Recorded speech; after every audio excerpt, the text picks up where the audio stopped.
morning.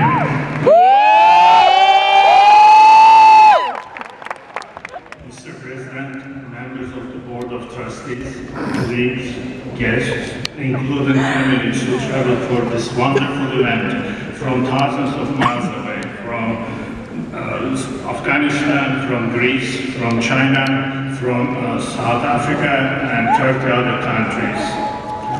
And my student friends, the class of 2015. Congratulations. I am honored to be elected the faculty speaker this year. And as I stand here now, I'm inclined not to think of it as a punishment. It is a privilege to represent the Skidmore faculty. It's also quite a challenging task. In a few hours, friends, you will be entering the post-Skidmore world. You will find a world that is more interconnected and interdependent today than 4 years ago. Technological advances, particularly in telecommunications, transportation, and production, have contributed to increasing economic, social, cultural, and political interdependence. We are truly living in the age of technology.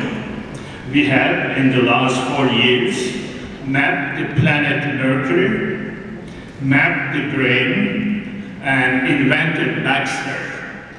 Baxter is a manufacturing robot with limited capacity to think. But of course, you know all this. You are the online generation. Every aspect of your lives benefits from the internet and information technology.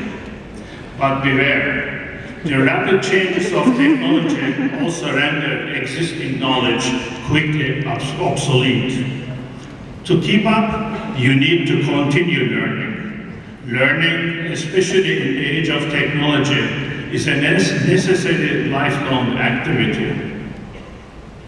You will be entering a world where cross-border flows of goods, services, and capital have reached an all-time record level.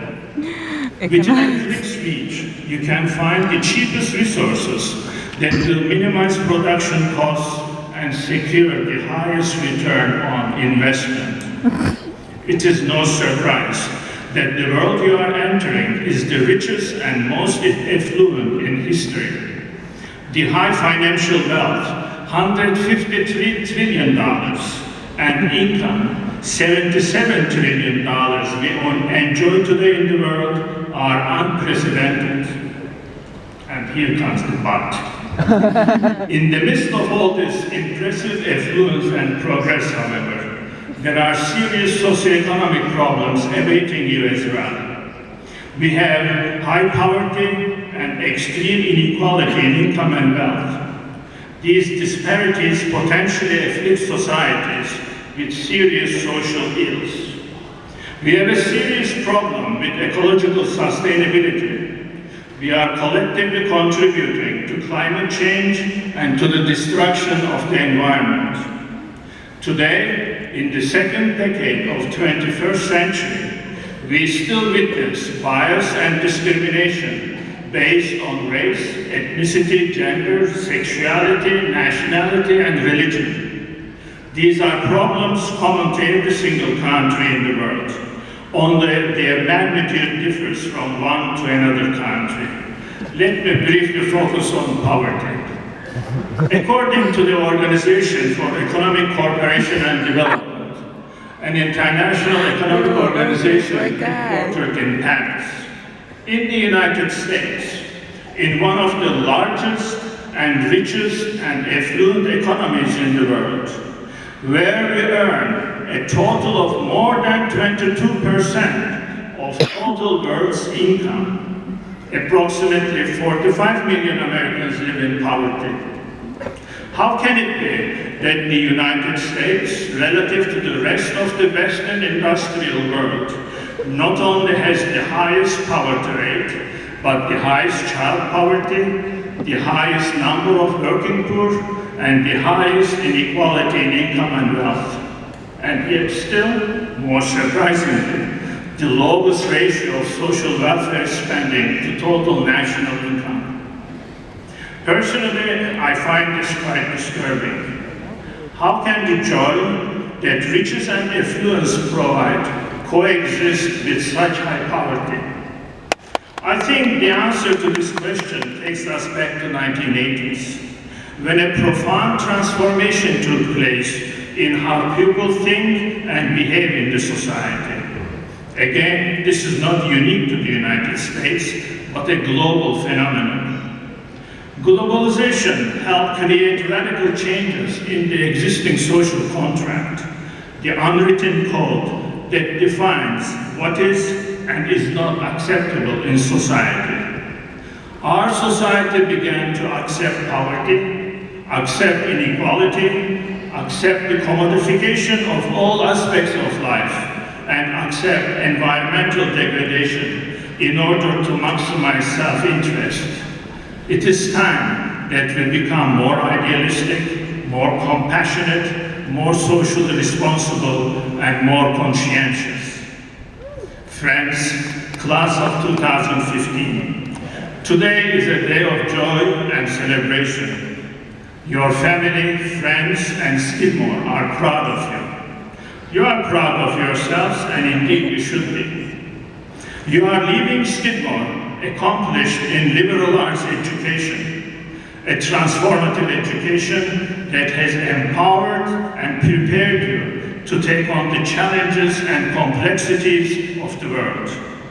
An education that has made you aware of the importance of social responsibility and good citizenship. An education that has provided you with the necessary humanistic skills to succeed in your careers and as citizens. The strongest asset you have gained from Skidmore is your ability to think critically and creatively and to communicate your thoughts effectively. It is a skill unique to your excellent liberal arts education and essential for good citizenship. More importantly, in my view, it's essential for becoming a catalyst and agent for social change that will enhance your freedom as individuals. Freedom, my friends, is never complete if we live in a society with high poverty and inequality. Freedom is never complete in a society that judges people by the color of their skin and other physical attributes, or by their religious beliefs, or by their sexuality.